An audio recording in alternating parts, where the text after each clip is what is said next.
Okay, so yeah, basically this is just an early account tour. Crap, that seems loud. That's better. So essentially, all I'm doing is going through the logbook in the run history to kind of talk about the Titan runs I've gotten so far. We're still early in this game's life cycle. I feel like.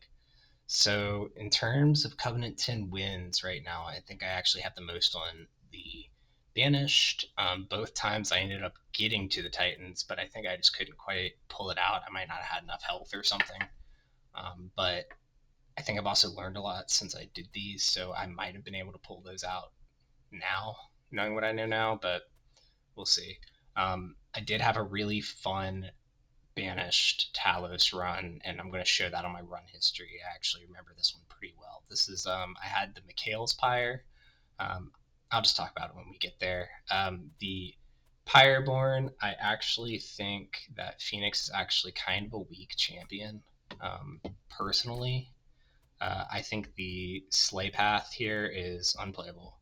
Um, I think, yeah, the +1 permanently just isn't enough, and 2025 is like nothing to like write home about. It's not terrible, but like it's not good enough in the early game, even when you have the ability. But yeah, I don't know. This isn't that kind of video. I'm just kind of talking about what I did already.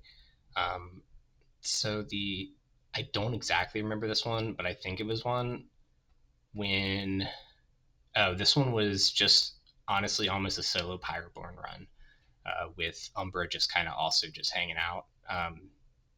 I actually ended up using I was surprised because I'd never really used this guy anymore, like at all. I mean, but I ended up using where is he? Where is he? Where is he? Greed Dragon, and usually I just didn't want to use him because I felt like it was annoying that you couldn't cash out your horde basically, um, and you had to kind of stay on it for the like sit on it just so you'd have the stats on them. But I actually had a pretty interesting run, and you can kind of, I guess, after Kale before Seraph, you can sort of cash out after Kale. Normally, the fight after Seraph, you're pretty okay to just like let this guy go, and so you just trust you can get it without him on those, and then you build up to it for Seraph, and then of course, um, before the Titans, you can't really cash it out anyway. So that was kind of cool. But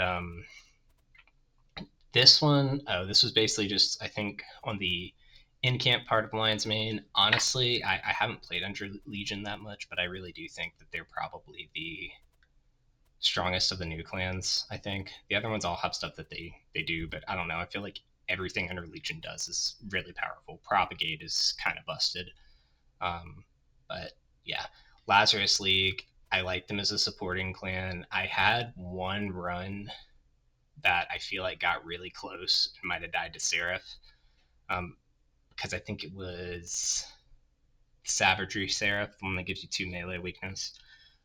Yeah, so I had this guy and I had him up to like 2,000 attack, but the problem was I didn't ever get the Twisted Back guy, which, if you don't know, is yeah, Twisted Assistant. It gives you trample, which is like really useful, especially when you have like that really big type of type of like stat stick. Um, this melting remnant one, I think it was just against Dominion Seraph, and I was able to find resin removal, which is just completely busted against him.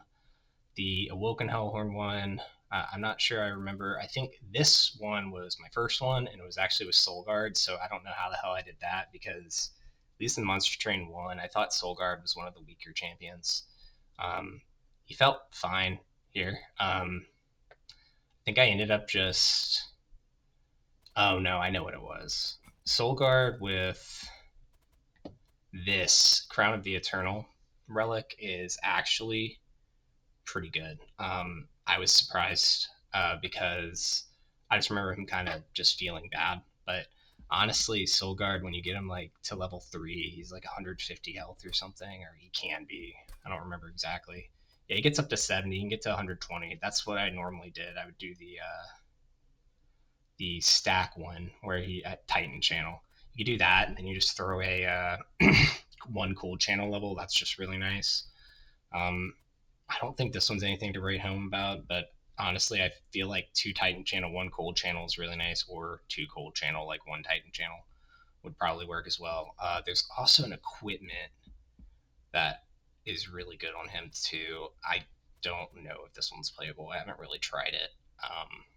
I just don't feel like it would be. Um, but yeah, I don't know. 60-60 in the beginning of the game after 4 incants. That's actually really good for the period of the game you're at. I've never gone all the way up, but there's also a couple things that made Soul Guard. I'm totally getting off the topic of this video. I'm sorry. So let's skip. Yeah, so those are all of them. I've marked them in my run log. So run history. Yeah. So most recent one, this was the Banished Hellhorn run I was talking about. This one got really silly. I had Malika's Shifting Pyre, which, if you haven't unlocked that one yet, is when all of your cards, when you drop them, appear with an upgrade. And so you can see I was banished and Hellhorned here. And one interesting thing you'll see is I had an Apex Imp with Incant Armor 2. Normally, you can only get the Incant Armor 2 upgrade when you have Stygian. So I didn't even know that at the time, but the Malika's Shifting Pyre can actually give you these non-clan specific, these clan locked runes on your units. So that was kind of neat. Yeah, and it was Talos. I forgot exactly how I upgraded her. I think, did I just go all the way on the Valor path? Yeah, that's what it looks like. I had this multi-strike equipment that I ended up putting on my imp. Boiler Room, honestly, the more I use it, the more impressed I am with it. It feels more and more like you just get so much energy from it. I don't know if Morsels trigger it though, so that'd be interesting. Uh, Penitent's Death Suit, honestly, these equipments for flying bosses or the Titans at the end just always feels really good. Just pop it on Savagery and, it's great. Zone of Silence kind of just answers corruption for you, which is important. Originally, when I started the game, I thought this guy was going to be, useful for me because I had the collection of tails. So I was like, okay, cool, maybe he can carry it. And, he got me through maybe, I guess, Arcus. So, I guess he did his job, but he did not end up carrying it. It was actually this fledgling, not the fledgling, the Apex Imp. Because Incant Armor 2 and Apex Imp, especially out of clan, pretty awesome. And also, that triggers, the armored triggers when you get your armor stacks from Valor as well, if you could keep him in front, but a lot of times you couldn't because he was kind of small and I couldn't really get to his shop. But Impish Scholar, okay, so that was for this dumb combo I had. I'll show you later. Queen's Impling, that was just my starting card. Real Beater. Oh, there was an event that has like a duplicating mirror, and it will let you make one copy or 6 copies of any card in your deck. And I had just done this goofy little smidge stone, large stone combo on my rail beater. Now, the thing about the way smidge stone's written is, does it have it here? Yeah, smidge stone sets it to one size. And that's not overwritten by the large stone +1 because smidge stone says it is one size unit. And I think it works if you do large stone, smidge stone, or smidge stone, large stone. So I had like 6 rail beaters, and I would just kind of put them on the bottom floor. And then I had, I think, the Ascent card from Banished that I just pop them up eventually. But I put like a rail beater, the Imp, and Talos. Where really you can put Talos wherever because she has True Flight, so that's really nice. But yeah, and I had this guy, Upbeat Warbler. I would send him to the top eventually. Event for first round backline challenge. This was just there for bosses. I had a good bit of card draw on this one, so like honestly, the permafrost, they're basically out of your deck once you have it. But also with challenge. It feels really good even as a solution to the double heavy unit waves that you'll get, I think, especially in Entropy Seraph. I think that the wave health for Entropy, I'm not exactly sure. I don't remember the fight exactly, but it's like over 1,000 health. So just having this was really useful for that as well. Um, I used Impulate because I was like, oh, this is a run I could actually run Impulate, and I didn't have the mastery at the time, so I was like, yeah, let's just do it anyway. But it actually ended up being useful a couple times. Honestly, deck would have probably been fine without it. Um, yeah, Inspire, that was my original card. Liquid Courage, I just picked that up early because it had the zero costs. Rising Rage, this is the one I was using that I was mentioning with the rail beaters. So eventually you just had Super 4, and that's basically what I did, which does kind of suck for the Titan fight, but it didn't matter here, and I'll show you why in a second.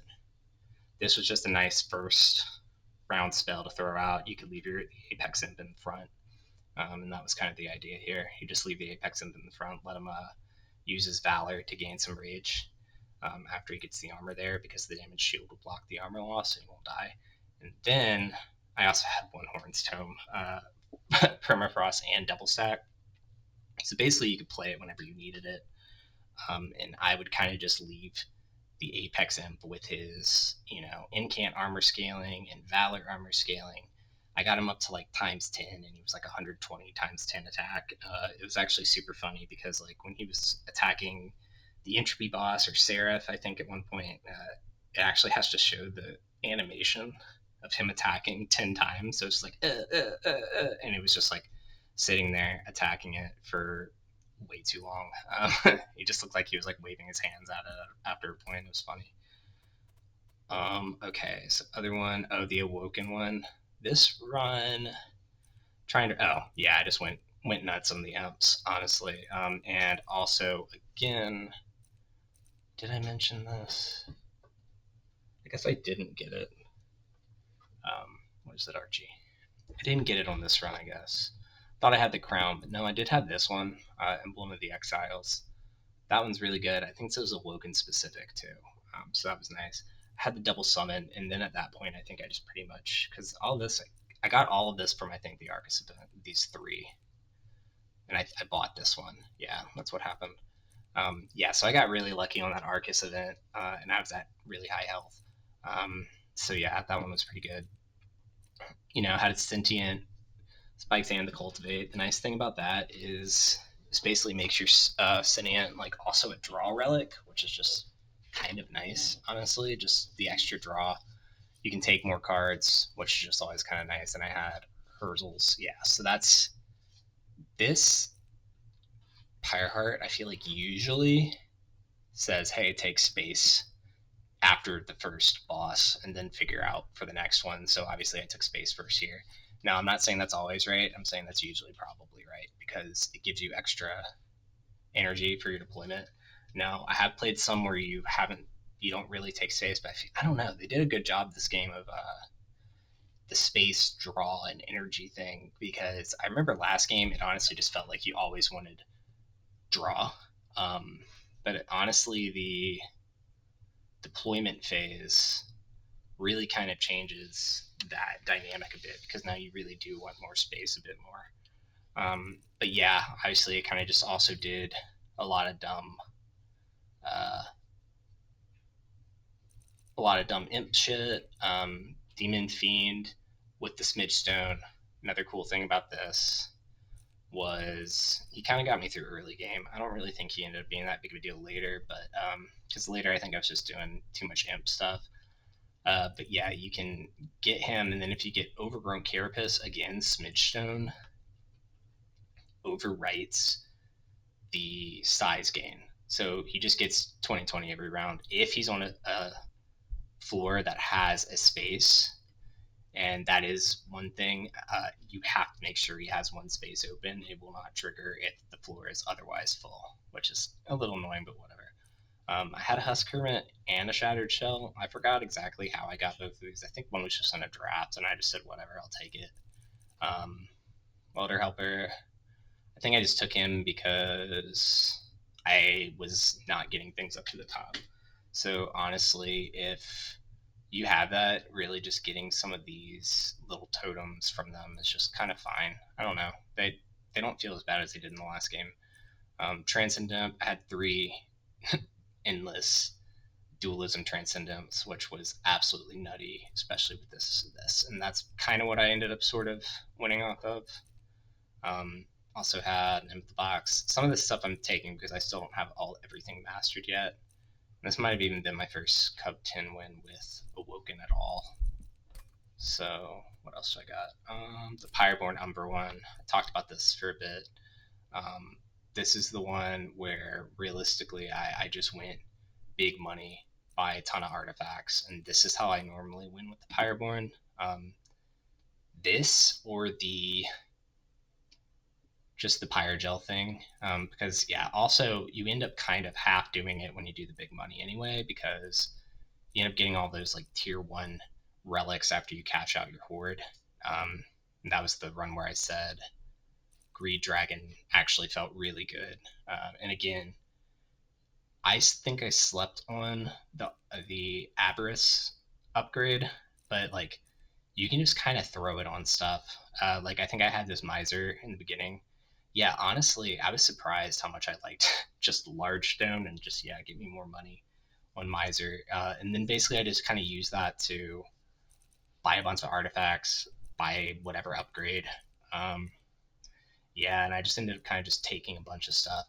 That's one thing I'm probably not doing optimally, but I've found I don't feel as punished for just taking a lot of cards if I know I have the space to like put upgrades on them. So I don't know. I didn't get rid of that Steward. Magma Cultist. This guy's just really good in general. One Pyrogel is nice, especially if you can just find ways to have stacks of damage. And I think, yeah, honestly, Pyrogel with Plink is surprisingly nuts, and that's kind of funny because Plink is, granted, I think in this run Plink did do me dirty a couple times. So I was like, okay, can you just hit the back line guy? It's like, nope, hit the front line guy, and you play 3 Plinks and all 6 hit the front line guy, but whatever. Perils of Production. This, when you can use it well and you have disposable um, units like morsels, it's great. Otherwise, I think I did use it on the Magma Mauler just to just throw some rage on him, do a little more damage. So yeah. Okay, so this is another one too. That gain health equal to this card's mana value is really nice. I was kind of a non-believer for a bit, and then I tried it a few times, and honestly, especially with the Titans fight, kind of boiling down to, do you have at least 2 floors, and did you survive the rest of the run with enough health to tank Dominion? This ends up being really nice. It can top you off or get you a lot more, and I think a couple times I even, especially on an X cost card, I got it off for like 9. So that's kind of crazy. I had another one. I think I had to dupe it before I got it, but honestly, just throwing this on stuff, I had so much money. Yeah, I ended with 914 points, like just hanging out because I couldn't spend them. Because yeah, it is kind of annoying because after the Seraph fight, you can't. There's no shops or anything you can buy anything before the Titans. Like you go immediately to the Titans. So especially when you have this guy with 3 Avarice and this guy with 13, so every time he hits, he just does gets me 26. So I mean, kind of funny. And ended up being kind of close. I think I had to replay the Titan fight once or twice. But nah, it could do it. It was just kind of a little hard because there's a lot of variance in this. Probably, honestly, because my deck was too big. But I think that's 3. Here's the Stygian one. Yeah, this was the Soul Guard one. Okay, so I guess this one was after. So I kind of just did this, and I got the Crown of the Eternal, and this really made Soul Guard feel really good. And I think I was just basically doing that and just like a little bit of everything, honestly. Yeah, Nameless Siren. Yeah, so I was kind of incanting, kind of doing a little bit of Frostbite, and I found that ends up feeling better than I remember it feeling in Monster Train 1, just kind of branching out and just doing a couple things at the same time. So that is a little different. Also had this, which feels really good when you have Soul Guard, since you have that zero cost foregone power as you're starting. Other than that, like I think I'm just kind of doing, yeah, Unnamed Tome is great. Yeah, especially against the flying bosses, but kind of trivializes a lot of stuff, especially since it has permafrost. So some of the bosses, if you just throw this on them, like if you get this offered as Stygian, I can't think of many reasons you wouldn't just take it. Just the fact that it comes with permafrost, that's silly. Doesn't really need any upgrades. You don't really need to remove consume on it. Like I mean, maybe that's nice for a Titan fight, but uh, like you don't even need it for that long in the Titan fight, really. Um, Sorry, my headset was yelling at me. So I think I ended up stacking Sap for a little bit because I think I just thought I had the room to. Because once I went through a lot of this stuff, a lot of this plays out, right? So yeah, rooms, Cold Kalia plays out, plays out, plays out, plays out, plays out. Okay, and then these are zero costs. That plays out, that plays out. That was there. That one I would kind of use as like a blast if I needed it. These were I removed I think almost all of them, but it started with that. These kind of felt like dead draws, but I did have the lady of the house. I kind of just made her. She ended up being super tanky, and that was just kind of nice. The other nice thing about this run is I did actually have stuff to do on all three floors, which kind of makes the Titans fight easier if you can manage it. The whole forest effigy helps you kill. It's still really good at killing flying bosses, so just know that. And 11 vengeful shards, and that's because I had the Pyre of Entropy. Um, yeah, that one just gives you a bunch of shards, and you just draw a lot. So it might have actually been, I think it was to pick this draw relic, but I guess never punished. I think Pyrestone Housing really was the star of that. Under Legion Stygian, yeah, I ended up finding this a lot, honestly. Yeah, the Incant Spawn one, and then she had the Man Eater, I think. Uh, no, this isn't Man Eater. That's just the passive one, yeah. So the Incant Spawn. So her plus. Where is it? Where is it? Him and. Where's the tank thing?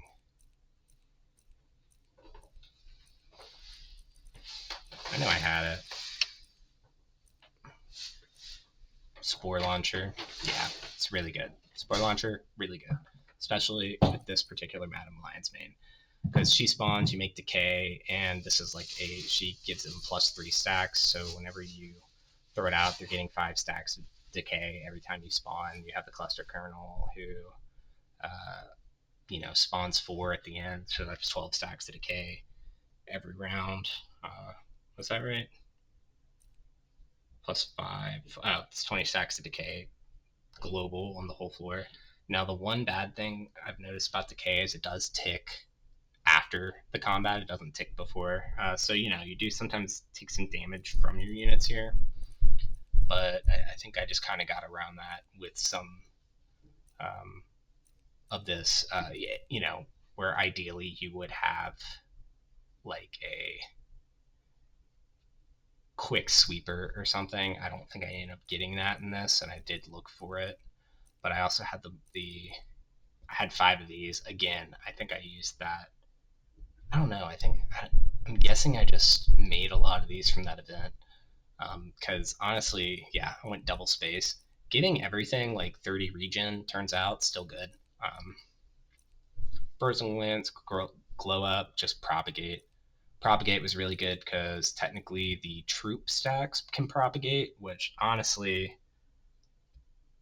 kind of feels like cheating. It's really good.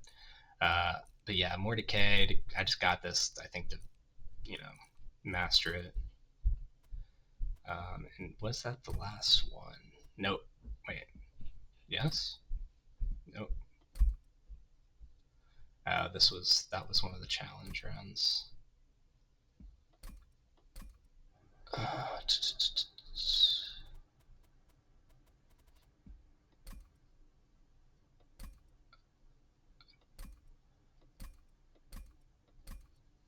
yeah, this was the first one. Hornbreaker Prince, I don't think he ended up being a big deal here. I think this was just a big Alpha Fiend run, big Fiend run. Yeah, so I had a multi strike on him. Had this, so he had essentially multi strike 3. I didn't find a one horn swim here, or I think I wasn't generating enough armor to really make use of it. Yeah, this was before I even mastered all the clans. Bloodthirsty Blade, that was good too, because basically Alpha Fiend was slaying everything on my um, floor.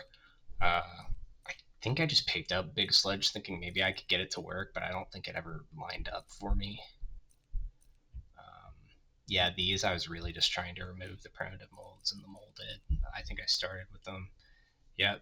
Yeah, just a bunch of super floor stuff and rage. So yeah, just um, threw all that on Alpha Fiend and another Real Beater. I don't know, Real Beater feels really nice, especially when you have Alpha Fiend behind him because yeah, he was hitting for tons of damage, especially after he scales 15 every strike. So that was kind of cool. Um, but yeah, I'm pretty sure that was all 6 of my runs, at least that I had so far. Yeah, we talked about this one. Okay. Yeah. Yeah. Talked about that. Talked about that. Yep. I think that's all of them. So, um, yeah.